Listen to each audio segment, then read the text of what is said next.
final. Yes. Faith is connected to God. You see, I don't have to have a car to be connected to God. I don't have to have a house to be connected to God. I surely don't have to have a wife to be connected to God. You don't have to have a man to be connected to God. You see, the mistake we have made is without faith it is impossible not for God to please us, but for us to please God. It is faith that shows that I have faith when I don't have a dime and I can still bless the name of the Lord. Are there any diamond blessers in the house? I'm not saying you don't have a dime right now, but I'm saying that if you didn't have a dime, you'd still be praising him. You'd still be lifting him up. You'd still be giving him glory. I got a few diamonds, praises. Do I have any Nicholas praises? Okay. Yes. So now, I have to bless God. Give somebody a high five and tell them, say, bless them anyway. Yes, that's what you were created to do. That is what God put you here to do, and that is bless him. If you get up broke, bless him. And he may give you some money, he might not, but he may. If you get up hurt, bless him, and he may heal your pain. If you get up rejected by people, bless him, and he might put some people in your life. It is essential because we have missed the connection of faith. Yes, in the same sense that my relationship to my world is limited if you take away my senses. I need taste, I need sight, I need touch, my hearing. I need all of those things to be connected to my world. I could not enjoy the sunset. I cannot enjoy the beach without sensual perception. I need sensuality to connect me to my world. But sensuality cannot connect me to God. I have to have faith in to connect to God. So faith is not contingent upon what I have. Faith is contingent upon my God. There may be a dope pusher who is now saved in the church, who had all kinds of money pushing dope. He was dealing dope real good, Now in the middle of dealing dope, he decided he would go to God, and in order to go to God, he had to give up dealing dope. Understand my premise. So now faith in God did not put money in his pocket, but faith actually took money out of his pocket. There may be some sister who is voluptuous, lovely with her feminine pulchritude, that she can have any condo she wants in downtown LA, Palos Verde, or wherever she wants to have it. Any BMW she chooses to drive. If she would just give in to that brother who has been trying to take care of her. But she has faith in God. But her faith in God has caused her to tell the man, I'm trying to serve God. I don't have a BMW, but I got God, And I'd rather walk with God than take your whatever. Tell somebody, say, until he sees his face. Yes. You see, faith stands independent of circumstances and situations. You can't hold your praise on some things.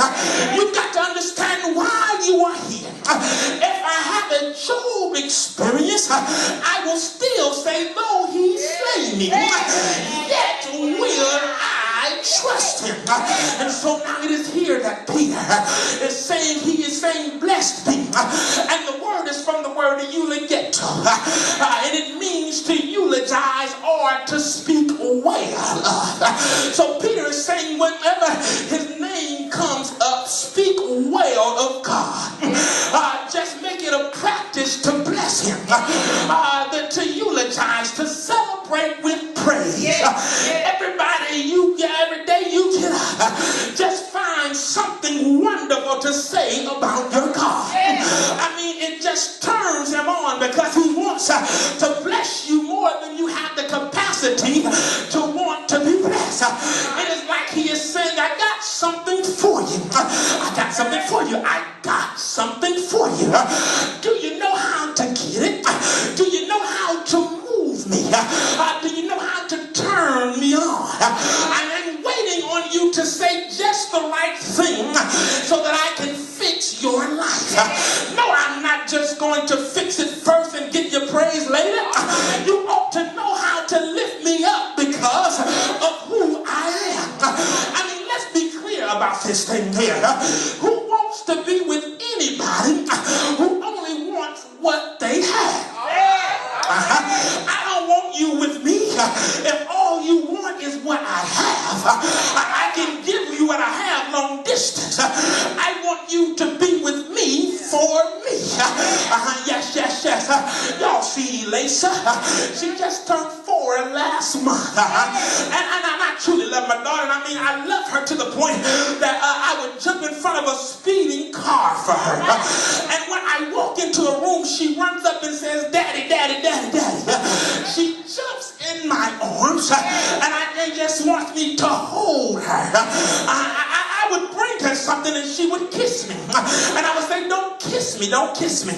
She says, why not? You brought me something. And I would say, don't kiss me because I brought you something. Kiss me because it's me. Touch your neighbor and say, kiss God.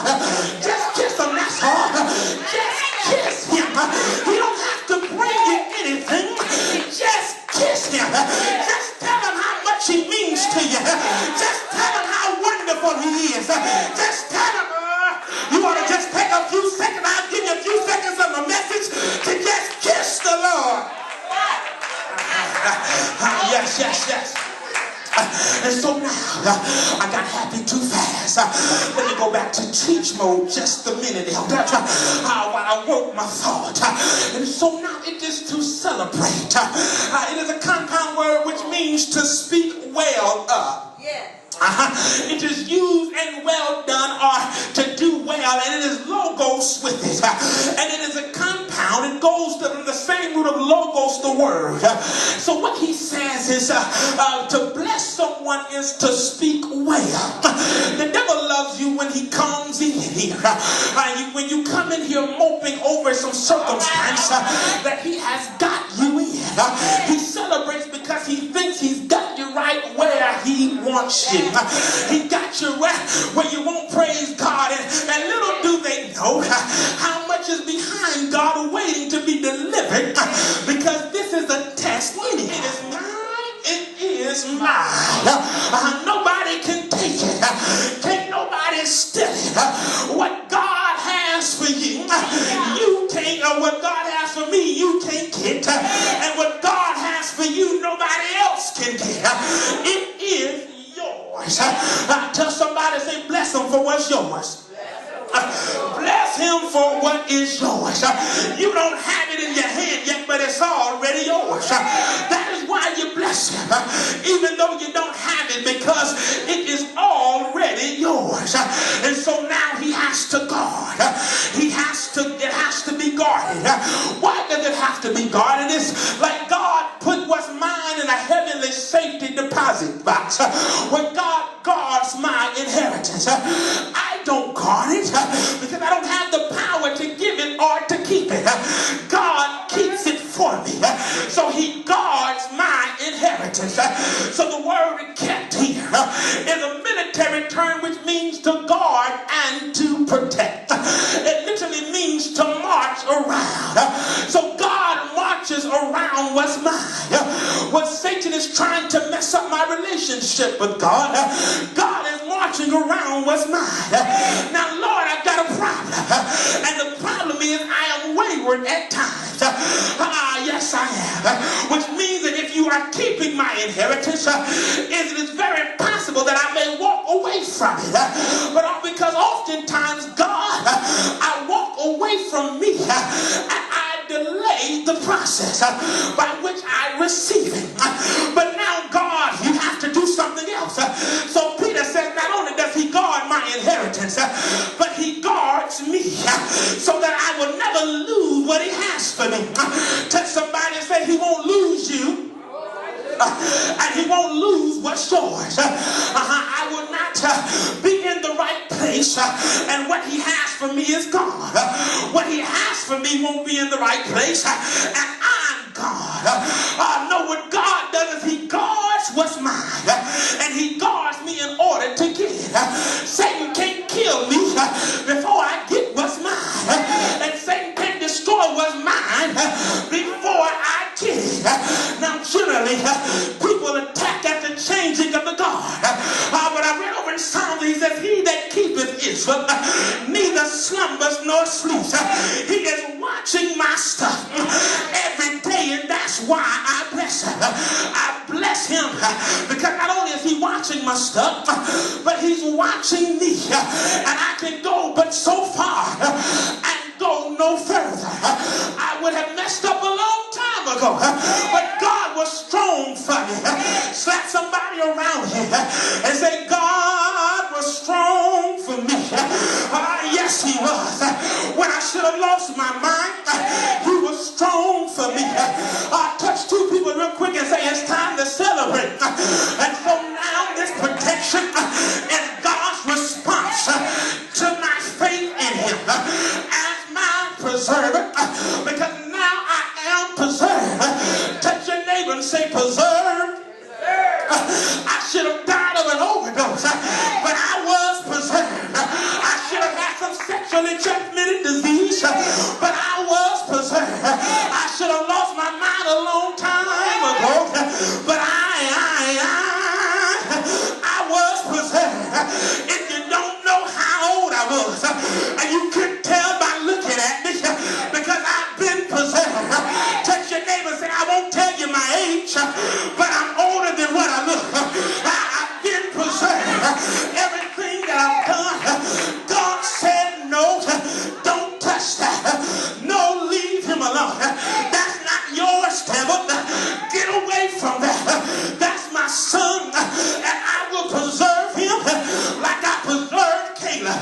And it is our faith that holds this power, and this power strengthens our faith, and the power is to lay hold on, because now he's got to reveal some things, and what he does is he unveils some things. So in the middle of my battle, our faith looks beyond the veil and say, you don't have to worry about it, because I'm keeping you for what I'm keeping you to have.